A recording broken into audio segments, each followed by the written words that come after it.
이 시간 우리에게 주시는 하나님의 말씀은 구약성경 이사야서 62장 1절로 3절의 말씀입니다. 이사야 62장 1절에서 3절의 말씀입니다.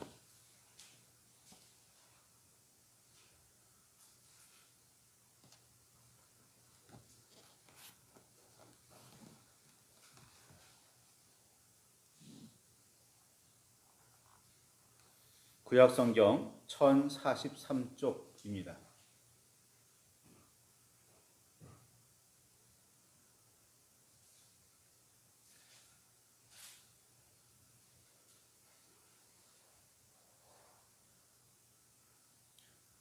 찾으셨으면 우리 함께 말씀을 공독하시겠습니다. 나는 시온의 의가 빛같이 예루살렘의 구원이 횃불같이 나타나도록 시온을 위하여 잠잠하지 아니하며 예루살렘을 위하여 쉬지 아니할 것인즉 이방 나라들이 내 공의를 뭇 왕이 다 내 영광을 볼 것이요 너는 여호와의 입으로 정하실 새 이름으로 일컬음이 될 것이며 너는 또 여호와의 손에 아름다운 관 내 하나님의 손에 왕관이 될 것이라. 아멘.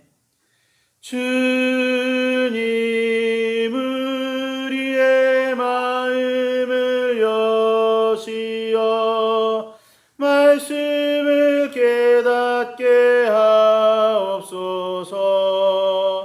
아멘.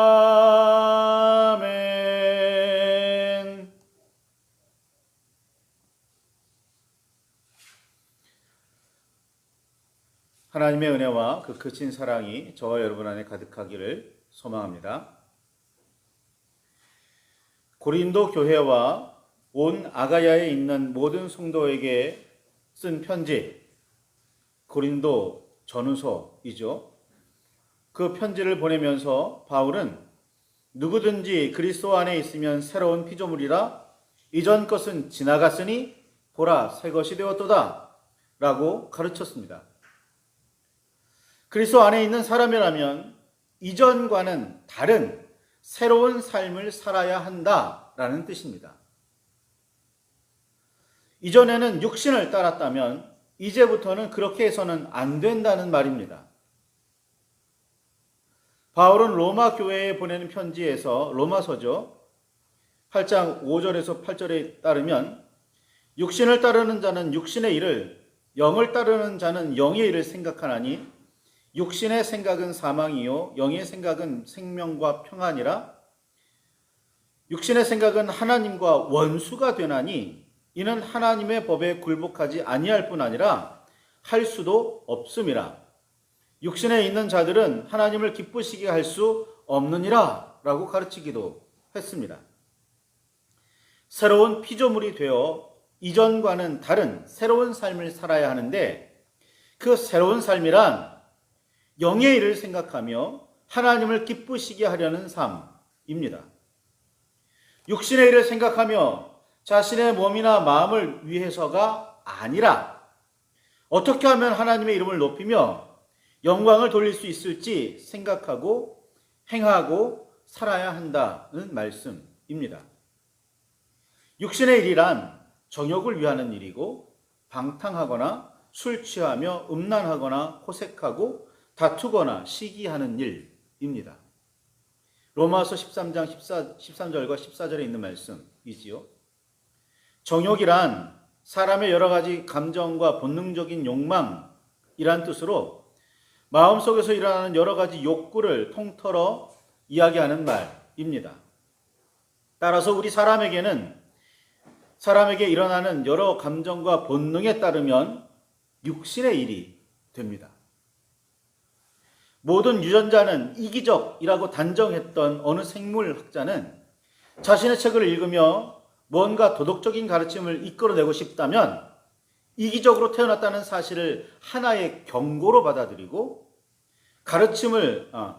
경고로 받아들이고 관대함과 이타주의를 가르쳐보자 라고 말했습니다. 이기적으로 태어났으니까 그냥 이기적으로 살자가 아닌 거예요. 우리 유전자에 깊이 새겨져 있어서 어떻게 해서도 바꿀 수 없으니까 포기하고 그냥 유전자가 이끄는 대로 살자가 아니라 그러니까 우리 그거 경고로 받아들여서 좀 이타적으로 되어보자. 이게 목적이었던 겁니다. 만일 모든 사람이 다 이기적으로 산다면 사회는 유지될 수 없습니다. 자신의 생존과 욕망을 이루기 위해 다른 생명을 어떻게든 이용할 것이고, 그렇게 되면 자기 한 사람은 만족하게 될 수 있겠지만 다른 생명은 모두 파괴될 것이기 때문입니다. 가정에서도 마찬가지죠. 남편만 즐겁고 아내는 행복하지 않을 수 없고, 그래서는 안 되는 거고, 반대의 경우도 마찬가지입니다. 자녀는 행복한데 부모는 죽겠다? 이것도 건강한 가정이라 할 수가 없는 거죠. 육신의 일이란 감정적이고 본능적이며 이기적인 일입니다. 여러 가지 연구를 통해서 이런 감정적이고 본능적인 부분에 대해 많이 밝혀졌고, 얼마나 강력한 영향력을 떨치고 있는지도 잘 알려져 있습니다. 자신의 감정을 다스리고 본능을 잘 처리하여 긍정적으로 풀어낼 줄 아는 사람은 그리 많지 않습니다. 그래서 요즘에는 많은 사람이 본능을 인정하고 받아들여 본능을 거스르지 말고 감정에 충실하게 살아야 한다고 주장하기도 합니다. 그게 요즘의 인문학이죠. 그러나 모두가 자기의 본능을 이기적인 그대로 모두 따르며 개인적인 욕망에 충실하게 감정을 다 드러낸다면 그야말로 혼란에 빠지고 말 겁니다. 만일 그렇게 된다면 한 사람은 어떻게든 만족하며 즐겁게 살 수 있을지도 모르나 그 한 사람을 뺀 다른 모두는 불행해질 것이 뻔하기 때문입니다. 육신의 일이란 기본적으로 이기적일 수밖에 없기에 그를 따르면 절대로 모두가 다 함께 행복해질 수는 없습니다. 바나바와 바울은 루스드라에서 하나님께서 지나간 세대에는 모든 민족으로 자기들의 길을 가게 방임하셨으나 오늘 우리는 그렇게 살지 말자고 외쳤습니다. 탐욕이 심하여 족한 줄을 알지 못하고 멀지각하여 다 제 길로 돌아가 자기 이익만 추구하는 사람들은 이사야는 뭐라고 불렀냐면 개들이라고 불렀습니다. 이사야 56장 11절의 말씀이에요. 오늘날에는 개님이라고 말할 정도로 떠받들곤 하지만 전통적으로 개란 술 취하고 방탕한 사람을 비유하여 일컫는 대표적인 동물이었습니다. 그러니 개만도 못하다는 말은 매우 심한 욕이었습니다. 그만큼 인간은 그런 동물들보다 더 이기적이고 본능적이며 탐욕적일 수 있습니다. 그렇게 육신에 충실하게 살아가는 사람들에게 정의와 공의를 따르며 하나님을 온전히 섬기고 이웃을 사랑하는 삶을 기대하기란 불가능합니다. 이전자부터 이기적임을 인정하고 받아들이고 그렇게 살아가려는 사람들에게 하나님의 정의를 넓게 펼치는 공의의 삶을 바랄 수는 없습니다. 차라리 속위에 경을 읽는 게 빠를 수도 있습니다. 베드로전서 2장 11절에 사랑하는 자들아 거류민과 나그네같이 너희를 권하노니 영혼을 거슬러 싸우는 육체의 정욕을 제어하라 라고 가르쳤습니다. 그리스도인인 우리는 감정적이고 본능적이며 이기적인 육체의 정욕을 제어할 줄 알아야 합니다. 오죽하면 바울이 오직 성령의 열매는 사랑과 희락과 화평과 오래 참음과 자비와 양선과 충성과 온유와 절제니 이 같은 것을 금할 법이 없느니라 라고까지 가르쳤겠습니까? 하나님께서는 여호와의 백성과 그리스도의 제자들을 이런 열매들로 이끄십니다. 끝없이 이기적인 정욕을 제어하여 감정과 본능을 다스리고 하나님과 이웃을 사랑하도록 우리를 인도하십니다. 성령의 열매는 이런 게 있다라고 가르쳐 주는 게 아니라 성령께서는 우리를 그런 열매들로 이끌고 가신다라는 뜻인 거예요. 이는 너무나도 분명하고 선명한 우리 주님의 가르침입니다. 성령의 열매들을 개인적이고 이기적으로 해석해서 우리 주님의 개인적이고 이기적으로 해석해서는 우리 주님의 참된 뜻을 조금도 깨달을 수가 없습니다. 사랑이라는 게, 희락이라는 게, 화평, 오래 참음, 자비, 양성, 충성, 온유, 절제 같은 열매들이 나를 중심으로 나를 기쁘게 하고 나를 좋게 하는 것으로만 해석해서는 그 어떤 것도 하나님의 말씀을, 하나님의 뜻을 온전하게 파악할 수가 없습니다. 야고보는 싸움과 다툼은 정욕으로부터 나고 욕심을 내어도 얻지 못하고 살인을 해도 취하지 못하기에 싸움이 시작된다고 말했습니다. 그리고는 야고보서 4장 2절에서 3절이죠. 너희가 얻지 못하면 구하지 아니하기 때문이요 구하여도 받지 못하면 정욕으로 쓰려고 잘못 구하기 때문이라고 분명하게 가르쳤습니다. 우리가 뭔가 구하며 기도할 때 어떤 내용으로 누구를 위해서 구하는지 따져보시기 바랍니다. 우리가 굳이 가르치지 않아도, 우리는 누구에게 굳이 가르침을 받지 않아도 본능적으로 자신을 위한 기도는 너무나 잘합니다. 자기 딸, 아들, 자기 가족을 위한 기도는 굳이 가르치지 않아도 됩니다.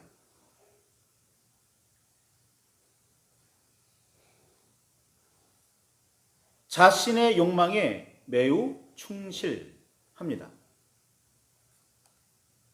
심지어 봉사활동의 좋은 점에 관해서도 이야기할 때 보면 그렇게 봉사활동하면 봉사활동하는 자기 자신의 만족이 더 크다고 말할 정도입니다.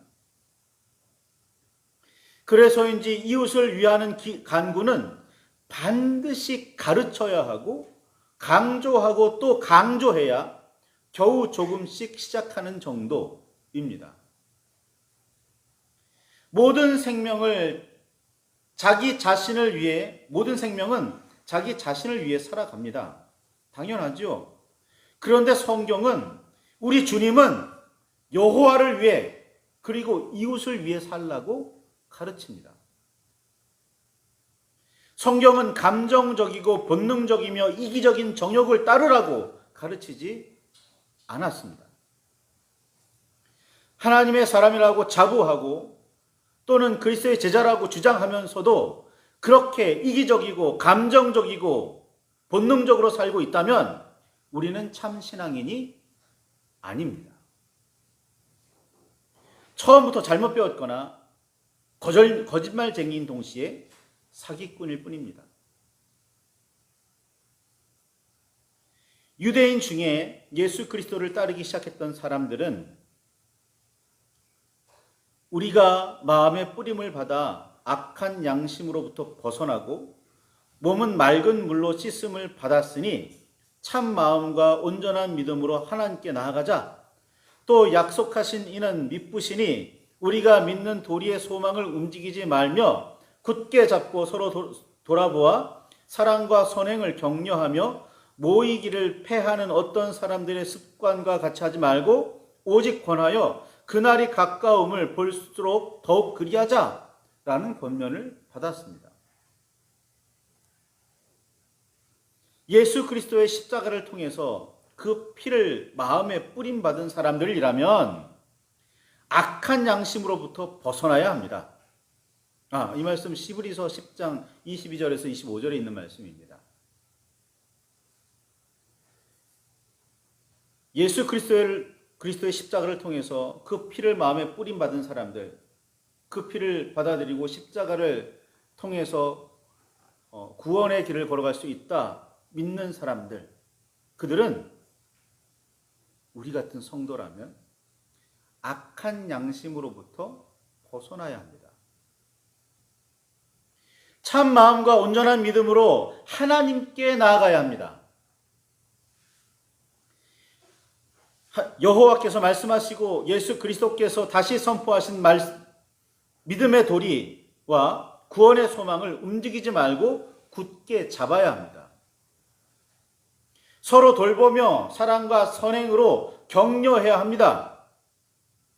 여호와 하나님과 예수 그리스도의 이름으로 모이기를 그치려고 하지 말고 그런 습관을 들이지 말아야 합니다.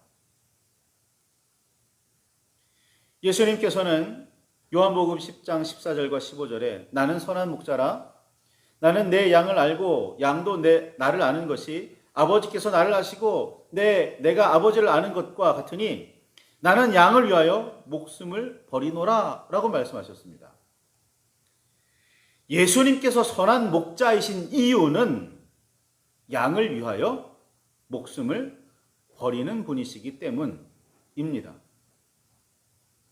양을 길러서 젖과 고기를 가죽을 얻고자 하는 목자가 아니라 양을 위하여 목숨을 버리는 분이시기에 선한 목자라는 겁니다. 감정적이며 본능적이고 이기적인 선택이었다면 십자가를 거절해야 했습니다. 그러나 우리 주님은 그 십자가를 받아들이셨습니다. 첫째는 아버지의 하나님의 뜻이기 때문이었고, 둘째는 그 방법만이 양들을 구원으로 이끄는 진정한 사랑의 방법이었기 때문입니다. 여호와께서는 이사야를 통해서 나는 시온의 의가 빛같이 예루살렘의 구원이 횃불같이 나타나도록 시온을 위하여 잠잠하지 아니하며 예루살렘을 위하여 쉬지 아니할 것인즉 이방 나라들이 내 공의를 묻 왕이 내 영광을 볼 것이요 너는 여호와의 입으로 정하실 새 이름으로 일컬음이 될 것이며 너는 또 여호와의 손에 아름다운 관 내 하나님의 손에 왕관이 될 것이라 라고 말씀하셨습니다. 하나님께서는 하나님의 사람이 의가 빛같이 구원이 횃불같이 나타나기를 기대하고 계십니다. 우리가 제 역할을 다하지 못한다면 하나님께서 나타나셔서라도 하나님께서 직접 나타나셔서라도 쉬지 않으시겠다고 그 일이 이루어지는 일에 이루어지게 하도록 쉬지 않으시겠다고 말씀하셨습니다. 그래서 이방 나라들이 하나님의 사람들의 공의와 영광을 보고 인정하게 되고 나아가 여호와의 입으로 정하실 새 이름으로 불리게 되리라 말씀하셨습니다. 하나님의 사람들이 빛과 횃불처럼 되려면 공의를 행해야 합니다. 정의를 따라야 합니다. 이사야 62장 1절에서 3절까지의 말씀을 여러 번 반복해 읽어보시기 바라요. 빛과 횃불이 되는 방법이 무엇인지 묵상하시기 바랍니다. 저는 아무리 말씀을 읽고 또 읽어도 정의와 공의가 바로 그 길임을 알 수밖에 없었습니다. 그래야만 새로운 이름을 얻을 수가 있습니다. 바나바와 사울이 만나서 함께 처음으로 사역한 곳이 안디옥입니다. 사울은 나중에 바울로 이름이 바뀌는 사람이죠. 근데 아직 바나바를 처음 만났은 그 시절에는 그냥 사울이었습니다. 여전히. 그 둘이 만나서 처음으로 사역을 시작한 것이 안디옥입니다. 그 안디옥에서 제자들은 그리스도인이라는 이름을 얻었습니다. 바울로 이름이 바꾸기 전에 사울은 바나바의 지도를 받아 예수 그리스도를 전했습니다. 아직 본격적으로 이방인의 사도로 일하기 전이었습니다. 그러니 그들의 안디옥에서의 사역은 유대인 중에서 예수님을 그리스도로 받아들이기 시작한 공동체를 위한 사역이었다 할 수 있겠습니다. 이방인들도 몇 사람 있었을 수 있습니다. 중요한 사실은 그 안디옥에서 그리스도인이라는 이름이 시작되었고 그들은 그리스도의 가르침에 따라 온전히 살아가는 사람들이었습니다. 성경은 그들이 한 여러 가지 일들을 우리에게 알려주고 있습니다. 그 시작을 사도행전 11장 28절에서 30절에 보면 그 시작, 그 안디옥의 사람들이, 안디옥의 공동체가 어떤 일을 했는지 그 행적의 시작에 대해서 이야기하고 있는데, 그 첫 사건은 이렇습니다. 흉년 때문에 고생하고 있던 유대에 사는 형제들을 위해서 각자 힘대로 부조를 보내기로 작정하고 실행하여 바나바와 사울의 손에 들려 장로들에게 보내는 일이었다고 성경은 알려주고 있습니다. 당시 안디옥 공동체는 모이기 시작한 지 겨우 1년이 조금 넘었을 뿐이었습니다. 그런데 전통도 있고 어쩌면 더 힘이 있었을 유대 공동체를 돕기 위해 힘을 다하는 모습을 보여주었습니다. 유대가 아니라 안디옥 공동체에서 그리스도인이라는 새로운 이름이 시작된 이유, 그것은 믿음이 바르게 서고 그리고 그에 따라 구제하러 나섰기 때문인 거예요. 그냥 믿음만 서고 있는 게 아니라 믿음에 따른 열매, 행실이 뒤따르고 있었던 겁니다. 이름은 매우 중요합니다. 그래서 새로운 삶을 살려고 다짐한 사람들은 종종 자기의 이름을 바꾸곤 합니다. 아니, 적어도 옛날 사람들이라면 호라도 바꾸죠. 호도 뭐 이름이긴 하니까. 새로운 삶에 어울리지 않는다고 생각했기 때문에 바꾸는 거고, 새로운 삶을 살기 위해서는 이름을 바꾸어서라도 완전히 새롭게 시작하겠다는 의미인 겁니다. 하나님의 사람, 그리고 그리스도인이라는 새로운 이름에 어울리는 삶을 살고 계십니까? 의를 빛같이, 구원을 횃불같이 드러내고 계십니까? 하나님의 사람, 다른 사람들이 우리를 공의롭다고 인정하고 있습니까? 뭇 사람들이 이를 통해 여호와 하나님과 예수 그리스도께 영광을 돌리고 있습니까? 그 역할, 오늘날의 성도들이, 오늘날의 그리스도인들이 감당하고 있는 겁니까? 아니면 세상의 사람들이 교회, 성도, 그리스도인 하면 고개부터 절레절레 흔듭니까? 그 원인은 뭐라고 생각하시나요? 믿음이 없어서요? 아니면 행실이 없어서요? 이름은 그에 어울리는 삶을 살라고 붙여줍니다. 자녀들의 이름을 지을 때 그냥 아무 생각 없이 그냥 불려지는 대로 짓는 사람들은 없습니다. 자신의 이름을 새롭게 고치려고 할 때도 그냥 대충 아무렇게나 듣기 좋은 이름으로 바꾸는 사람 없습니다. 그 의미에 따라 살겠다고, 그 뜻에 따라 살라고 지어지는 게 이름입니다. 그렇다면 우리는 그리스도인이라는 이름에 어울리고 있습니까? 하나님의 백성이라는 이름에 어울리게 사십니까? 말씀을 붙들고 깊이 묵상하시기 바랍니다. 나는 정말 하나님과 함께하는 사람으로서, 그리스도를 따르는 사람으로서, 성령의 인도하심을 따르는 사람으로서 그에 합당한 삶을 살아내고 있는지 말입니다. 각자 묵상과 기도를 하시고 하나님께 나아갈 때 참된 신앙의 결단이 저와 여러분 안에 있기를 소망합니다.